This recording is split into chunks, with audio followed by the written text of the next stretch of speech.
Hey there! Today we're covering some of the most shocking animal attacks ever recorded. From a hippo in Zambia that turned from motionless to deadly in seconds, to a python in Indonesia that stayed completely hidden until the exact wrong moment. But first, we travel to a river crossing in Australia's Northern Territory, where two women swam past clearly posted warning signs looking for the perfect night shot.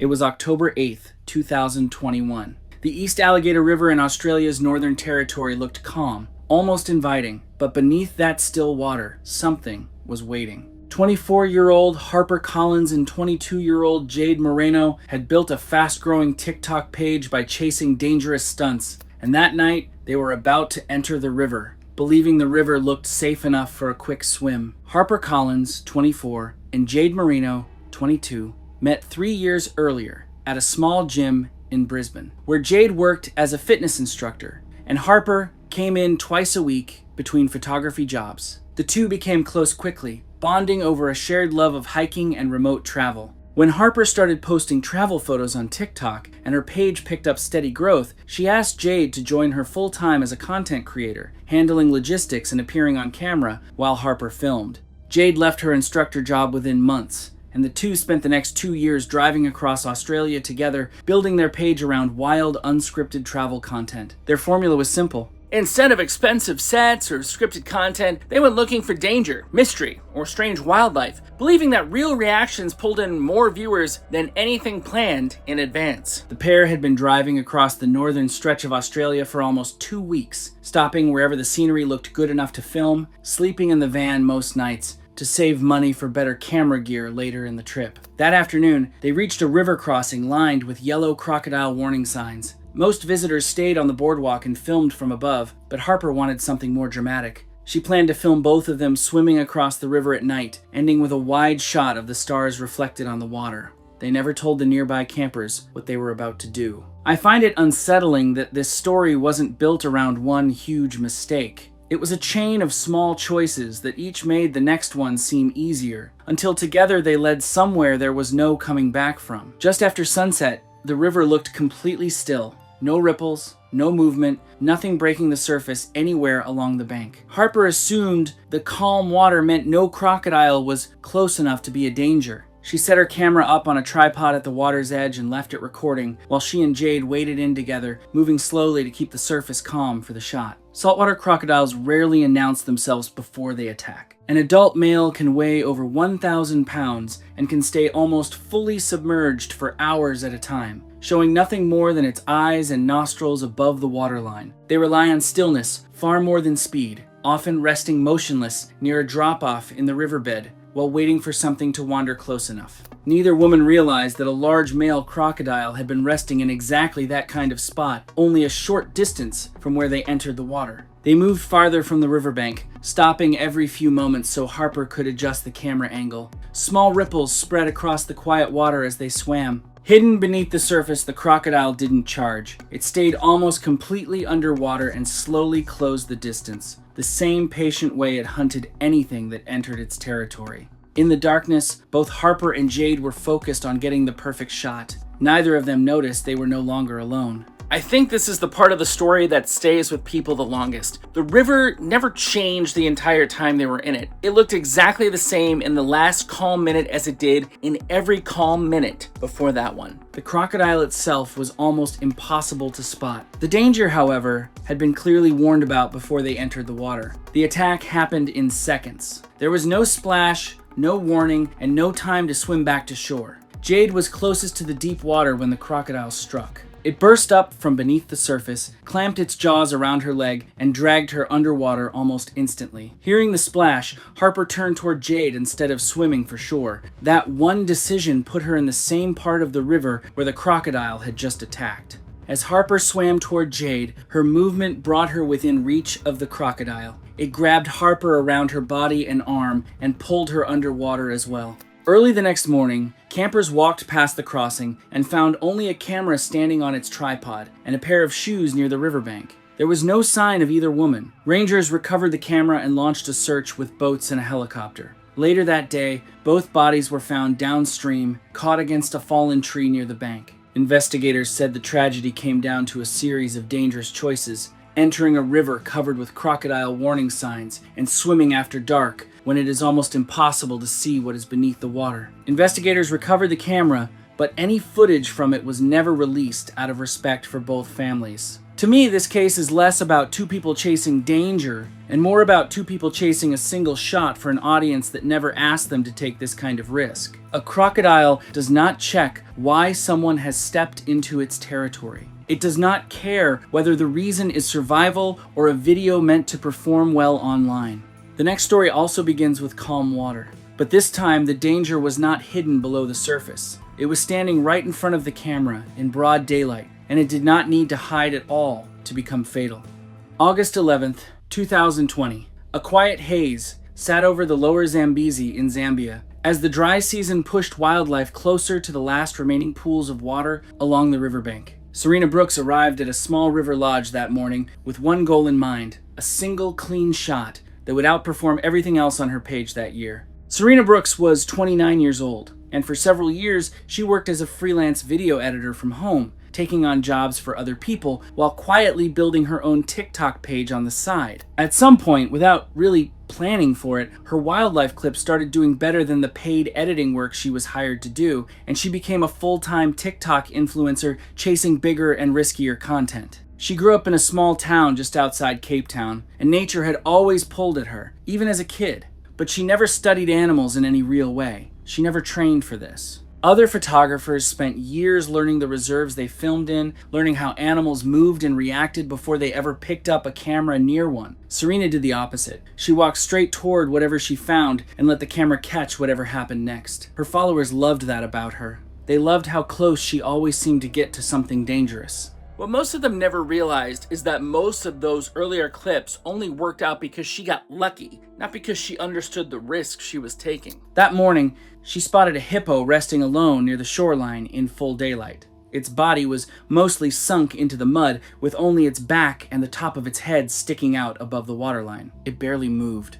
In the growing heat of the morning, it looked completely relaxed. Serena looked at it and made an assumption that would end up costing her everything. She assumed the hippo was settled for the day and had no reason to move, so she started walking quietly along the bank, trying to line up the close, low-angle shot she had imagined. To get the exact angle she wanted, she moved into a narrow strip of open ground, right between the hippo and the deep river sitting behind it. Hippos are widely considered one of Africa's deadliest large mammals for people. An adult male can weigh over 4,000 pounds. Yet it can sprint close to 19 miles per hour, much faster than most people expect from such a massive animal. They are fiercely protective of the route back to deep water, where they feel safest. If a hippo thinks someone is blocking its path back to the river, it usually doesn't give a warning and attacks immediately. The moment Serena stood between the hippo and the river, everything changed. The calm animal was gone in an instant. It pushed itself up out of the mud and ran straight at her, covering the short stretch of muddy ground faster than she could even react. She barely had time to turn around. Serena tried to run, but the ground under her feet was soft and uneven, and her steps kept slipping and slowing down. The hippo did not stop or hesitate for even a second. It kept closing the gap between them until there was no gap left at all. I keep coming back to one small mistake here. Serena never intended to provoke the hippo. She simply stood in exactly the wrong place, and for an animal trying to reach the water, that was enough. The charge knocked Serena to the ground almost instantly. The hippo did not stop there. It kept pushing forward, using its huge weight and massive tusk-like teeth to inflict fatal injuries within seconds. Rangers near the lodge heard shouts from the staff and rushed to the spot, but by the time they got there, it was already too late to save her. Investigators later said Serena had, without knowing it, walked right between the hippo and the river. This same mistake shows up again and again in hippo attacks recorded across Africa. The entire attack was recorded on her camera. Wildlife officials later reviewed the footage, but it was never released publicly because it showed the attack in full and was kept private out of respect for her family.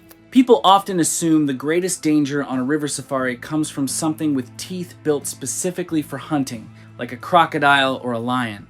This case is proof that a plant-eating animal can be just as lethal, sometimes more so, simply because so few visitors take its warning signs and body language seriously. Serena never meant to threaten the hippo in any way. She only stood in the one place an animal defending its route to water could not tolerate, and that alone was enough to end everything within seconds. But the next story moves away from rivers and open water entirely into a private property, where a man believed that raising a wild animal from birth had erased every instinct that made it dangerous. 2020. A warm afternoon settled over a rural property outside San Antonio, Texas. Behind a simple wooden fence, Julian Sterling kept a private collection of exotic animals. That afternoon, he entered one of the enclosures to record content for his social media pages. It would be the last video he ever filmed. Julian Sterling was 31 years old. He used to work in finance, but he left that job in his mid-20s to trade stocks on his own. The money from trading gave him enough freedom to start building something else on the side. Little by little, he turned part of his land into a private collection of exotic animals.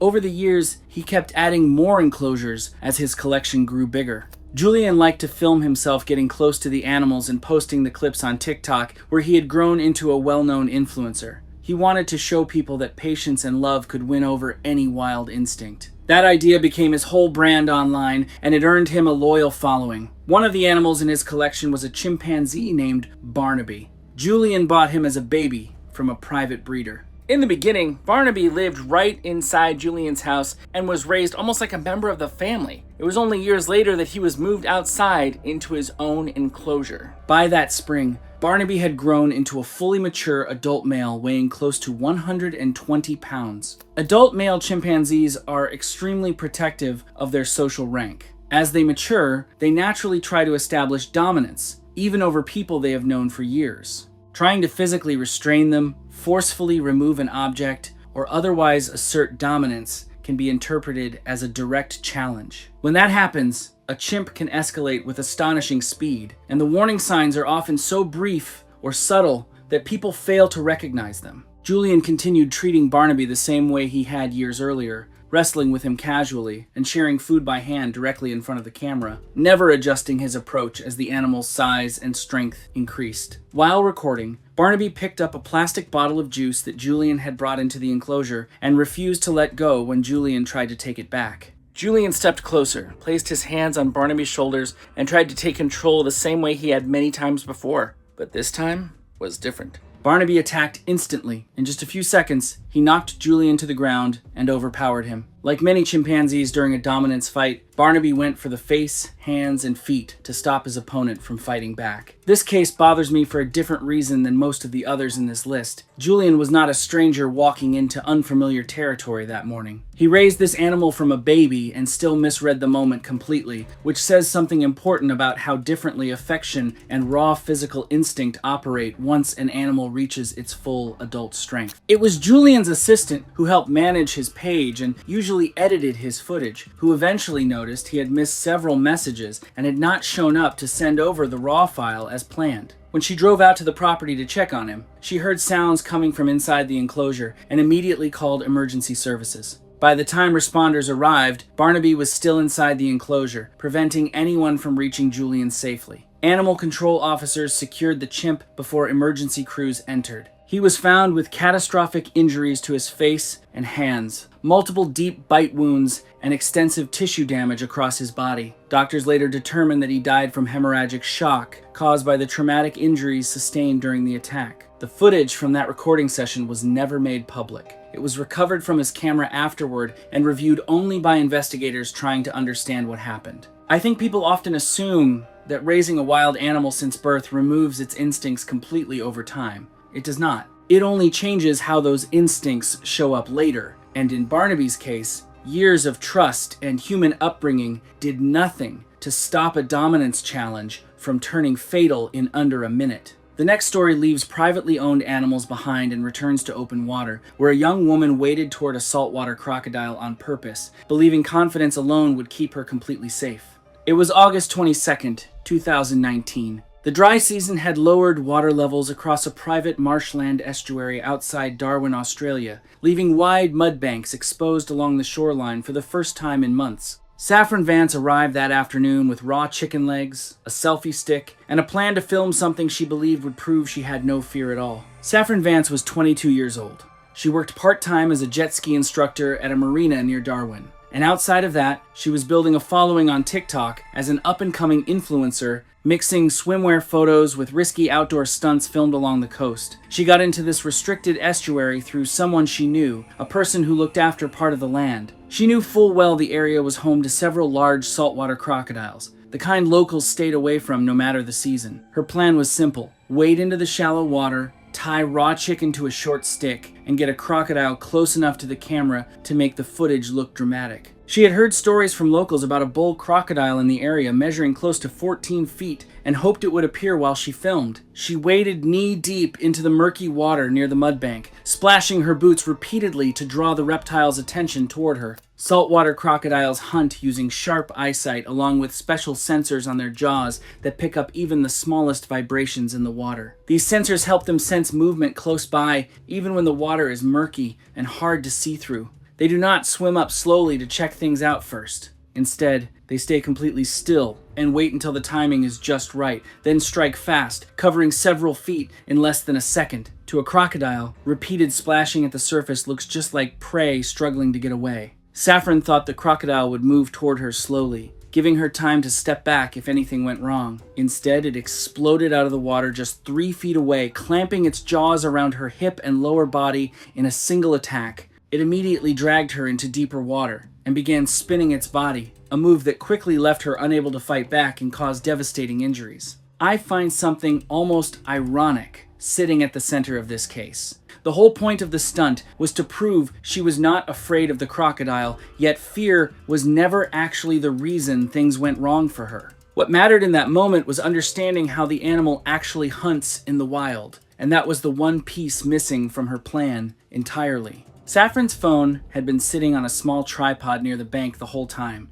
recording everything. Nobody was with her that day, so no one knew she was in trouble until much later. When she did not answer calls that evening, the contact who had let her onto the land went out to check the estuary and found her phone was still mounted on the tripod, with no sign of Saffron anywhere nearby. Search teams were called in and began working along the water the next morning. They found her remains downstream, pulled from the channel not far from where she had gone in. Investigators reviewed the footage from her phone and confirmed what had happened. The attack caused catastrophic trauma, and investigators concluded she drowned after being pulled underwater. The footage was never made public. It captured the entire attack from start to finish, but authorities never released it because of its graphic nature.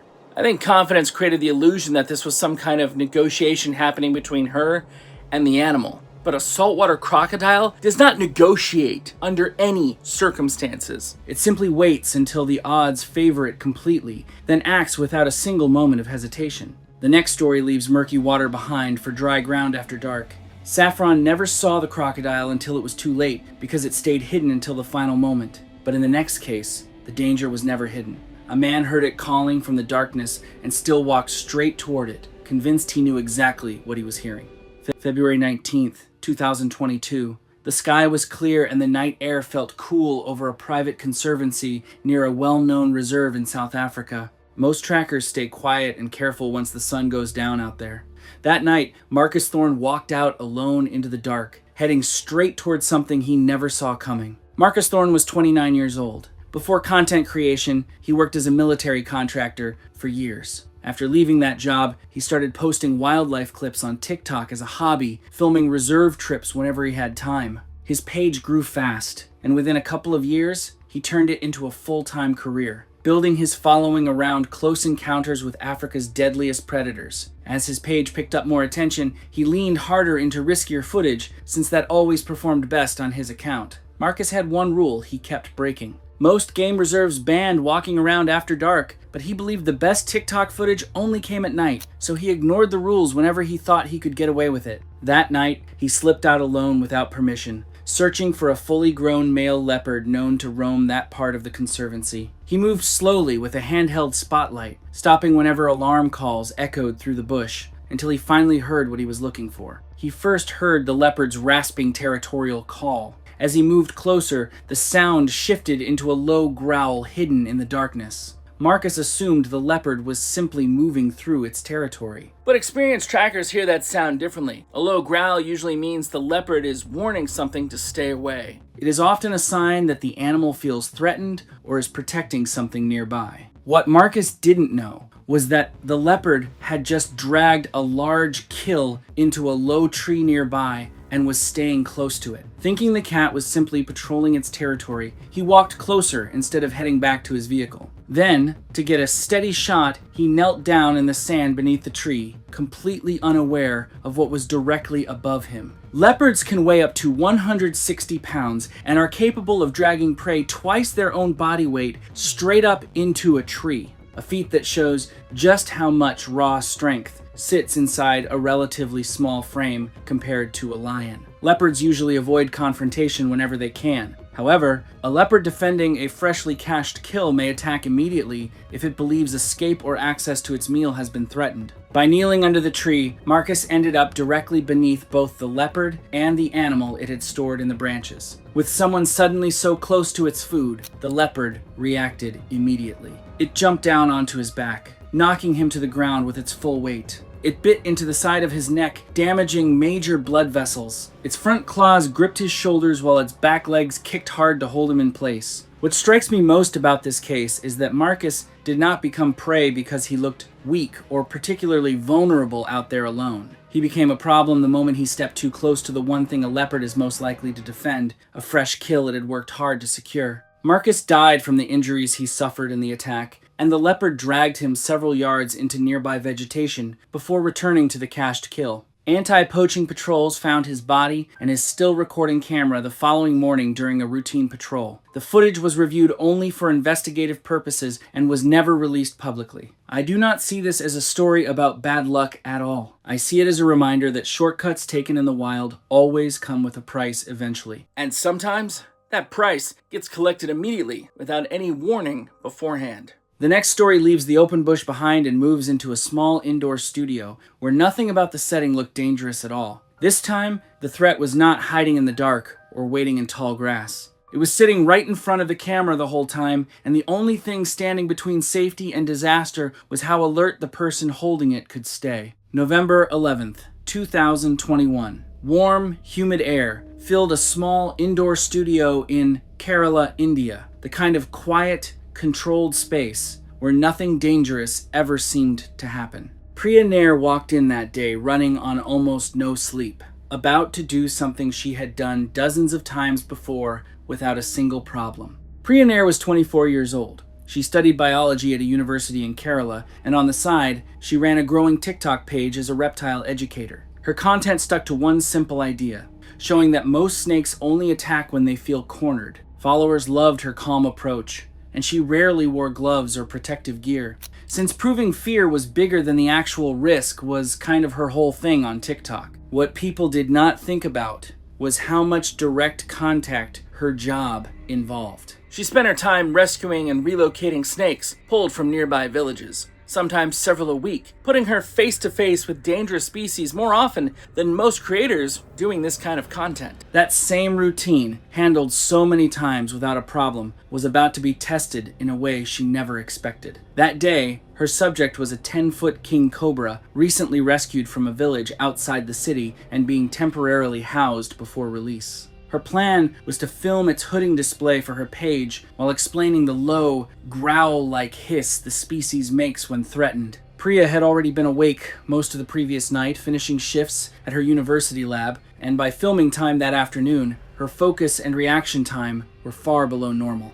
King cobras are the longest venomous snakes in the world and can inject a very large amount of neurotoxic venom in a single bite. Even a king cobra that has been handled before can become defensive after repeated handling or long filming sessions. Once it feels threatened, it can strike with incredible speed. Instead of using a snake hook or giving the cobra time to calm down after several takes, Priya tried to handle it with her bare hands for the camera. She moved too close, well within its striking range. The cobra struck her forearm, maintaining its grip for several seconds before letting go, injecting a large amount of venom. This part of the story is the one that stays with me the longest out of everything here. The turning point was never dramatic in any obvious way. It was one ordinary decision made after too many hours without rest that felt harmless in the moment and became impossible to take back only seconds later. Instead of staying still and calling for immediate emergency help, Priya wrapped a loose bandage around the bite and tried to stay calm. The bite did not look too serious at first, and she believed she still had time before the venom took full effect. She called a close friend to let them know what had happened, and with no one immediately available to come get her, she decided to start driving toward the nearest hospital herself. She only made it a short distance before the venom began to take hold. Her vision started to blur, her eyelids grew heavy, and a creeping weakness spread through her arms and legs, making it harder to keep control of the car. She managed to pull over to the side of the road before things got worse. A driver passing by noticed her slumped in the front seat and called emergency services right away. By the time paramedics arrived, her breathing had become shallow and increasingly difficult. The venom had spread far enough by then to affect the muscles she needed to breathe properly, and despite their efforts, she did not survive long enough to reach proper medical care. I do not think this story is really about snakes at all, if I am being honest. I think it is about what happens when one more take feels worth ignoring the precautions someone normally follows without a second thought, especially when exhaustion has already worn that judgment down. The next story leaves captivity behind entirely and moves into dense fields at dusk, where a short walk away from a group became the difference between rescue and something no one discovered until it was already too late. May 27th, 2021.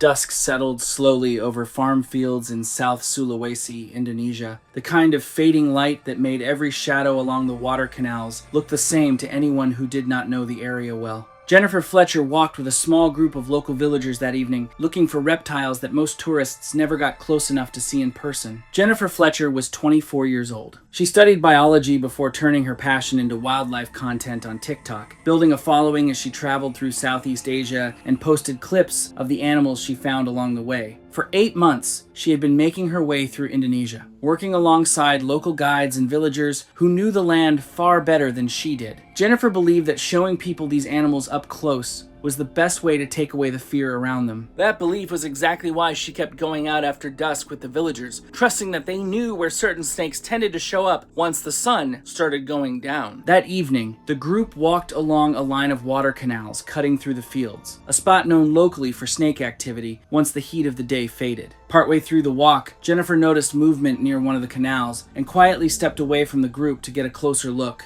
camera raised and her attention fixed entirely on the water ahead of her. The villagers thought she had only stepped a short distance away and kept moving along the trail, expecting her to catch up again in a few minutes like she usually did. Reticulated pythons are the longest snakes in the world. Full-grown adults can stretch past 20 feet long and weigh well over 100 pounds. They hunt by staying completely still, often lying beside narrow trails used again and again by small animals like rats or livestock moving between fields. Unlike venomous snakes, they kill by wrapping their body around their target and squeezing tighter each time the target breathes out until breathing becomes impossible. A large python had settled beside the narrow trail Jennifer was walking along, hidden almost completely in the tall grass lining the canal bank. As she stepped close enough while still filming, the python lunged forward, locked its teeth into her, and quickly threw powerful coils around her torso, tightening each time she exhaled until it became increasingly difficult for her to breathe or call for help. What stays with me most about this case is how small that first decision really was. Jennifer only stepped away to get a better shot, never imagining that a few extra steps away from the group would completely take away her chance of anyone noticing in time to help her. When Jennifer did not catch back up with the group after several minutes, the villagers grew worried and started searching the fields around them. It took close to an hour before they found her, with the python still close to her body. Wildlife officials arrived shortly after and captured the snake for examination. Near the scene, they also recovered Jennifer's camera, which had fallen to the ground during the struggle, but had kept recording the entire time.